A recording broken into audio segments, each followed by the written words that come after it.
Hello, and thank you for attending this lecture. Today I will be providing a brief overview of the Synoptic Gospels. This overview is meant to act as an introduction to these texts and to invite further studies on the topics in question. It is vitally important that we all have a thorough understanding of the Gospels, as they are the basis for not just the New Testament, but for Christianity as a whole. There are four Gospels in all in the Bible: Matthew, Mark, Luke, and John.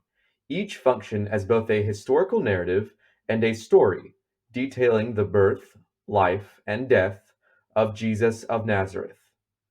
The term gospel comes from the Old English word "Godspel", comprised of God, which means good, and spell, which means news, which is itself a translation of the Greek words euangelion and euangelionzomai, which can trace their own roots to the Old Testament word basar, which has to do with announcing good news and bringing news of victory, as in war.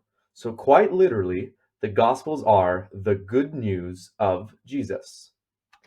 The word synoptic basically means to see together with a common view, and references the similarities between the Gospels of Matthew, Mark, and Luke. John is a Gospel, but is not one of the Synoptic Gospels, as it differs greatly from these other three accounts. The similarities between the first three Gospels are so stark that it has led to the synoptic problem, which questions how to explain the similarities and differences between these three Gospels. Mark is commonly believed to have been the first Gospel, which was then followed by Matthew and Luke. It is believed that both of these later authors, especially Matthew, probably had access to Mark's work and were able to use it in the formation of their own Gospels. However, there are still similarities shared by Matthew and Luke that are not found in Mark, which has led to the theory of there being another source on the life of Jesus, used by both of these writers, known as Q. Yet while there are similarities between these three Gospels, there are also great differences that can be attributed to their authorship and the purpose of their writing. Matthew and John are commonly believed to have been written by the apostles themselves, while Mark and Luke were written by disciples of Peter and Paul, respectively. Each of these authors wrote with a specific purpose and to a specific audience. Mark's primary audience was the Romans, and he wrote to answer whether Jesus was in fact the Jewish Messiah. Matthew wrote to the Jewish audience and sought to prove that Jesus was in fact the same Messiah promised in the Old Testament. Luke was written to the Greeks and sought to provide a well-researched, orderly account of Jesus' life. John, meanwhile, focused on the whole world and wrote so that everyone might believe.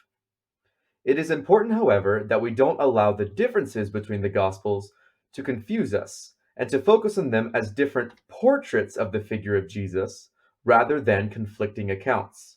While each may focus on a different angle and provide different lighting, they are all focused on telling the same incredible story. It is also important to read the Gospels within the context they were written. It is important not to remove them from the Mediterranean cultural sphere in which they were authored and disseminated. Our distance from the Gospels is not simply one of time, but of culture, politics, social differences, and religion.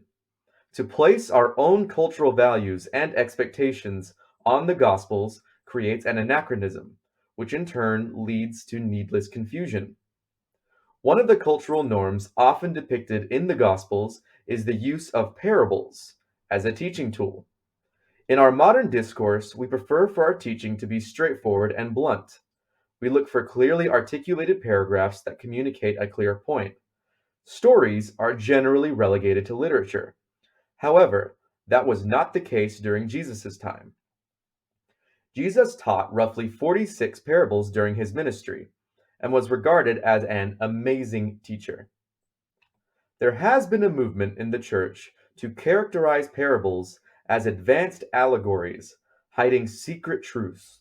Yet close inspection of the cultural mores of the time make it clear that this was not the case. Parables were a vehicle by which advanced theological and philosophical concepts could be communicated using images from real life. They were meant to clarify, not to obstruct or hide. There are far more examples of cultural differences within the Gospels that are important to research in order to properly understand the various lessons being taught. Unfortunately, we will not be able to go over all of them in the course of this overview. However, I do hope that this lecture has been helpful for your understanding of the biblical texts and has encouraged you to engage in further studies of the Gospels. Thank you very much and have a great day.